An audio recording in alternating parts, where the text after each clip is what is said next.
Bonjour et bienvenue à tous, bienvenue sur Direct Gestion. Le débat, comme tous les matins, 9h30 à 10h, avec deux experts pour commenter l'actualité économique et financière. Ce matin, j'ai le plaisir d'accueillir Éric Pictet, directeur général du bureau de Paris de Musinich. Bonjour Éric. Bonjour Fabrice. Et Joseph Alfonsi, directeur de la gestion de LGA Investissement Associé. Bonjour Joseph. Bonjour Fabrice. Messieurs, on démarre tout de suite par cette semaine importante, semaine de BCE, j'allais dire de Fed, non, ce sera le 16 décembre. Après-demain, Super Mario prend la parole et beaucoup d'attentes autour de ce qu'il va annoncer. Éric Pictet, est-ce que vous pensez qu'il va décevoir ou au contraire satisfaire une fois de plus les marchés comme il en a l'habitude ? Comment dire, d'abord, le monde tourne autour des banques centrales. Bon, donc je n'aurai pas de commentaire là-dessus, mais finalement, c'est Draghi et Yellen qui mènent le bal. De toute façon, s'il n'y a pas d'annonce, le marché sera déçu. Donc il y aura des annonces, ça sera sûrement une augmentation du QI, ça sera sûrement une baisse du repos négatif, qui va poser d'ailleurs d'autres soucis, et surtout, et peut-être aussi un rallongement éventuellement après septembre 2016. Bon, l'important surtout, c'est pas ce qui va être annoncé, c'est est-ce qu'à terme, il va y bien avoir un effet sur l'économie et sur l'activité. Parce que finalement, l'inflation, on n'y arrive pas encore tout à fait, et la croissance est un peu au rendez-vous, mais pas tant que ça. Donc c'est ça l'important. Ouais, en zone euro, inflation, pas grand-chose. On rappelle les trois grandes mesures phares. Allongement de la durée du quantitative easing, on attend jusqu'en mars 2017, ça c'est plutôt acté. Augmentation des montants d'achat d'actifs, donc de 60 à 80 milliards, donc une augmentation de 20 milliards. Et puis une baisse des taux sur les réserves excédentaires, c'est-à-dire l'argent que déposent les banques à la Banque centrale, ça leur coûtera de plus en plus cher. C'est à moins 0,20 aujourd'hui, ça pourrait passer à moins 0,30. On voit que les Allemands, notamment, se sont émus un petit peu des deux dernières mesures, peut-être pas l'allongement du QI après septembre 2016, mais les deux autres, les Allemands freinent un peu et disent ça suffit. C'est assez raisonnable, surtout d'un point de vue allemand, puisque le QE qui est en place semble fonctionner. Si on regarde les chiffres du crédit, par exemple, que ce soit sur l'enquête trimestrielle de la BCE ou toutes les données mensuelles qui sont disponibles, on voit que le crédit augmente, que ce soit le crédit à la consommation, le crédit aux entreprises. Donc ça veut dire que ce qui est fait agit et semble en tout cas aller dans le bon sens et est efficace. En matière de masse monétaire également, je crois que la masse monétaire est repassée au-dessous M3 est repassée au-dessus de 5% de progression.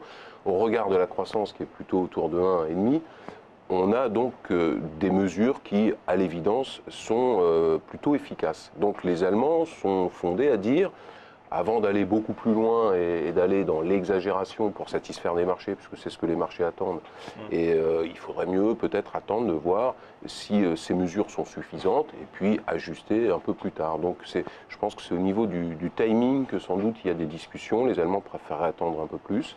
Oui, des Allemands qui ont fait déjà quand même beaucoup d'efforts. C'est vrai que c'était pas gagné de mettre en place le quantitative easing. Exactement, qui au départ étaient réticents, on le sait, par rapport à leur histoire, et qui finalement ont accepté tout ça. Et donc aujourd'hui, il est assez légitime qu'ils soient beaucoup plus regardants et beaucoup plus prudents par rapport aux mesures que les marchés attendent. Alors pourquoi ils sont réticents, les Allemands? Ils le disent, ils créent des risques, cette politique ultra accommodante de la BCE créerait des risques de bulles. Et bien sûr, permettrait au gouvernement également de retarder les réformes structurelles nécessaires. On s'attache un petit peu au risque de bulle, justement, on l'a vu, notamment sur le crédit. Vous êtes spécialiste, Éric Pictet. Bon, c'est vrai que les obligations d'État, je crois que maintenant, sur du moins de 2 ans, il y a à peu près 30% des émissions qui sont négatives. Est-ce que ça peut continuer comme ça ? Alors, vous avez quoi? Vous avez 2500 milliards à peu près qui sont en taux négatif en gouvernement, c'est-à-dire 25 à 30% de l'ensemble, comme vous l'avez dit. Les taux français sont négatifs, je crois, jusqu'à 5 ans, les taux allemands négatifs jusqu'à 7 ans. Bon, tout ça, effectivement, pousse pas. Je pense que Draghi aussi a un peu peur du ralentissement en Asie, qui a quand même un effet aussi sur la croissance en Europe. On parle à chaque fois que si l'Asie baisse de 1% de croissance, ça a un effet de moins 0,3, moins 0,4 en Europe. Donc, quand on regarde, bien sûr, ils vont pas acheter de crédit. Les sociétés, elles continuent à bien se porter. Quand on regarde le résultat du high yield européen, vous êtes à plus 3% depuis le début de l'année. Pourquoi? Même malgré une petite hausse de spread, vous avez eu 40 à 50 points de base d'augmentation de spread, en gros de 420 à 480, environ 60 BP, mais vous avez toujours une baisse des taux. Vous avez une baisse des taux du 10 ans portugais, du 10 ans espagnol, du 10 ans italien, relativement sensible. Ça n'est que 20 à 40 BP, mais quand on voit le niveau des taux, forcément, ça a effectivement un effet. Alors maintenant, pour l'année prochaine, comment ça va se passer sur le crédit, en tout cas le crédit européen. Avec cette espèce de parapluie de la Banque européenne, la volatilité va sans doute être faible puisqu'on sait que ça va être là. D'accord. Donc même s'il y a, donc on peut penser qu'il y aura une petite, nous notre scénario, sur le high yield en tout cas, c'est une petite baisse des spreads, environ 30 à 40 BP, ce qui voudrait dire qu'après, en gros 3 à 3,5% cette année, le high yield européen pourrait faire entre 4 et 5% l'année dernière. Un peu de volatilité, cependant cette année, c'est vrai que c'était à peu près le même scénario avec l'annonce de ce quantitative easing, et on a quand même eu des frayeurs. En mai-juin, il y a eu ce fameux spike là, de crédit où beaucoup sont quand même pris les pieds dans le tapis. Oui, non, il y a eu, quand vous regardez depuis le début de l'année, si je parle du high yield européen, on a commencé les spreads à 412, on est monté à plus de 500 pour revenir aujourd'hui à 480. Donc les perfs sont montés à au-delà de 3% en mois de mai pour revenir négatif fin septembre à moins 0,5 et aujourd'hui on est revenu à 3. Pourquoi? Parce qu'il y a eu aussi le ralentissement chinois qui a fait peur, le ralentissement asiatique qui a fait peur cet été. Donc la volatilité va augmenter, elle va augmenter de toute façon aux États-Unis, parce qu'on n'a pas parlé des États-Unis, mais là on a quand même des divergences énormes entre les politiques et les banques centrales, peut-être que vous allez y venir. Mais en Europe, on est toujours dans ce quantitative easing qui est quand même une certaine sécurité pour les marchés. Alors justement, Fed et BCE se retrouvent face à face, on va avoir des politiques, c'est inédit, diamétralement opposées, resserrement du côté de la Fed, une remontée des taux qu'on attend, c'est la dernière fenêtre de tir pour Janet Yellen, et Banque Centrale Européenne qui, elle, pourrait augmenter son quantitative easing. Quels seront les effets, les conséquences justement de ces deux politiques-là, de ces banques centrales qui sont face à face, Joseph Alfonsi? Elles peuvent être multiples, les conséquences. Il y a d'abord au niveau de la devise, évidemment, c'est la répercussion immédiate. On voit bien qu'il y a des pressions baissières sur l'euro, tout à fait logique. Quand on regarde, alors je ne suis pas un spécialiste des taux, mais quand on regarde les spreads 2 ans euro États-Unis, généralement le spread indique plutôt bien la direction de l'euro-dollar et on devrait aller au cours des semaines et des mois qui viennent vers la parité. Enfin, en tout cas, c'est un petit peu comme ça que les marchés envisagent l'évolution. Alors quand, comment, le timing, ça on ne sait pas. Ensuite, les conséquences, pour répondre à votre question, elles sont multiples parce que tout cela n'est pas neutre. Je prenais par exemple, si on prend l'exemple du dollar, on sait que lorsque le dollar s'apprécie, généralement, ça implique des pressions plutôt baissières sur le pétrole. On observe historiquement une corrélation inverse entre le dollar et le pétrole. Or, un pétrole qui reste bas, des cours du pétrole qui restent bas, voire qui continuent encore à baisser, on sait que ça handicaperait, en tout cas ça pénaliserait l'objectif de retour à 2% d'inflation visé par les banques centrales. Donc on voit bien que quelque part on est dans des mécanismes qui ont des répercussions directes et indirectes et ces répercussions ne sont pas faciles à apprécier et à anticiper. Mais une chose est sûre en tout cas, le fait que le dollar soit dans une perspective d'appréciation va redonner un petit peu plus de soutien au marché américain dont on sait que les résultats d'entreprise sont très élevés. Donc on est peut-être sur des sommets en termes de résultats, je dirais. Et d'où la crainte sur les marchés américains. Maintenant, le fait que le dollar ait des perspectives d'appréciation peut permettre de soutenir un peu plus longtemps les marchés américains via les flux et donc indirectement également les marchés actions européens qui sont malgré tout toujours un petit peu corrélés.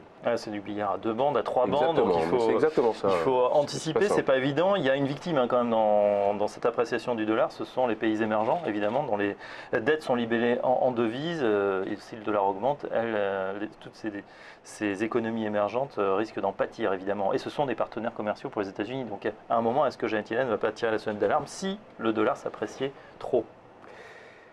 Alors sans doute, bien sûr.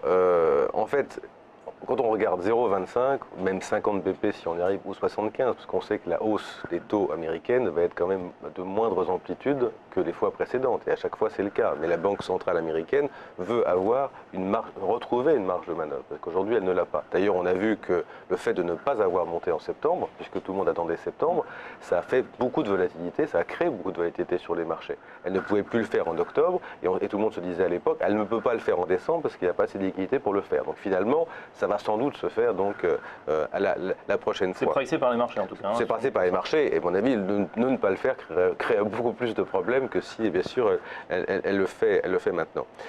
Les sociétés américaines, globalement, sont assez peu corrélées avec ce qui se passe dans les pays émergents, mais les pays émergents, aujourd'hui, comptent énormément dans la croissance mondiale. La croissance mondiale, plus de 50%, c'est les pays émergents, et notamment l'Asie.